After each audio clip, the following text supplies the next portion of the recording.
Desde el punto de vista formal, el verbo se caracteriza por las variaciones morfológicas, las cuales reciben el nombre de conjugación.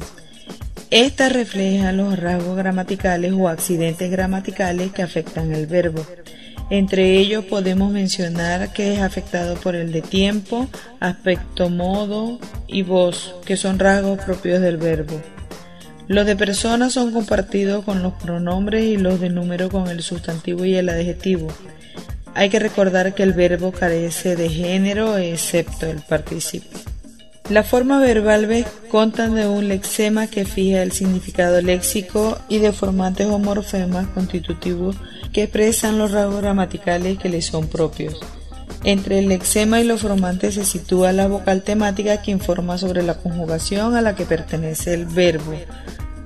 El verbo indica la persona, el número del sujeto y el tiempo y modo de la oración mediante variaciones morfológicas que se denominan accidentes.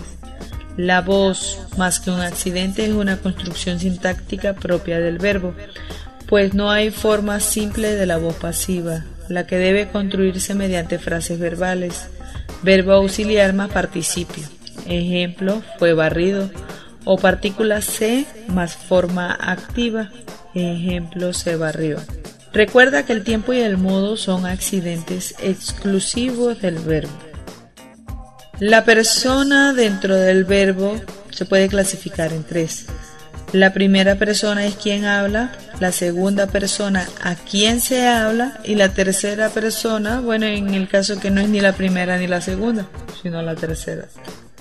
Cuando hablamos del número, nos referimos a la cantidad de personas que están hablando en el verbo o en la acción. El número puede ser singular o plural. En singular solamente participa una sola persona y está la primera persona que es yo, la segunda persona tú y la tercera persona él o ella. Mientras tanto, en el plural están involucradas varias personas gramaticales.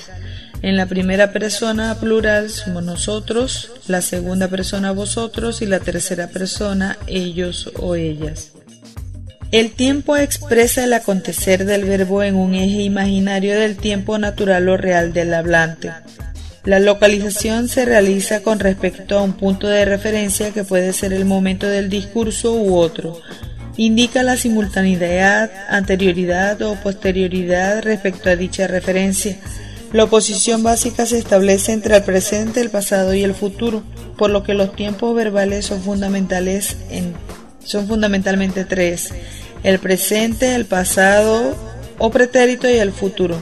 Además, los tiempos pueden ser perfectos si indican que la acción ya ha terminado, o imperfectos cuando indican que la acción todavía se está realizando.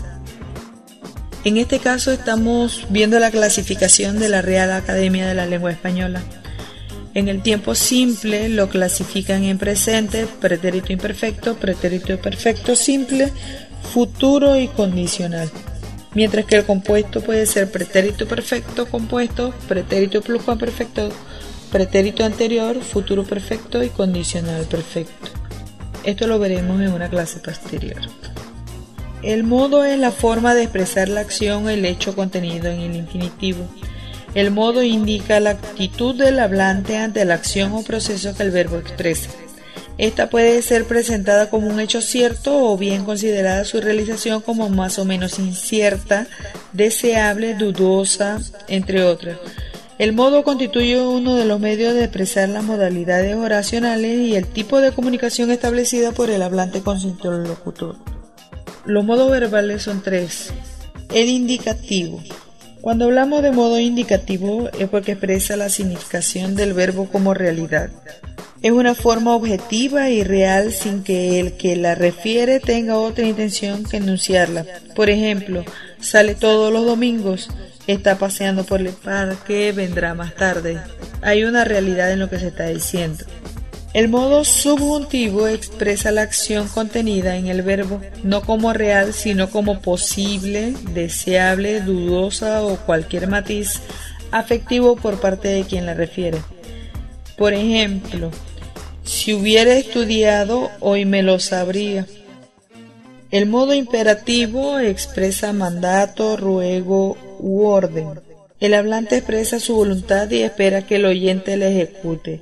Debido a que el modo imperativo siempre se dirige a un oyente, solo tiene dos inflexiones personales propias, la de la segunda persona singular y la del plural.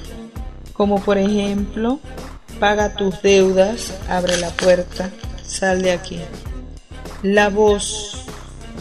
La voz verbal es activa o pasiva, según el sujeto de la oración sea el agente de la acción que expresa el verbo o el paciente de la misma. Por ejemplo, Colón descubrió América. Colón es el sujeto y es quien realiza la acción de descubrir. Sin embargo, si yo digo América fue descubierta por Colón, el sujeto es América, pero no realiza ninguna acción, sino por Colón es el complemento agente que es quien descubre América. Vamos a ver un ejercicio aquí bien sencillo. El capitán dirige el barco hacia el Pacífico. El verbo es dirigir. Tenemos la vocal E, que es la que nos da los accidentes gramaticales. La persona es la tercera del singular, que es el número. Está en tiempo presente. El modo es indicativo porque hay una realidad y la voz es activa porque el sujeto es quien hace la acción. En este ejemplo, invertimos la oración. El barco es dirigido hacia el Pacífico por el capitán. La persona es la tercera. El número singular. El tiempo presente, el modo es indicativo, pero lo que cambia es la voz. Aquí la voz es pasiva. Espero que hayas comprendido la clase de hoy.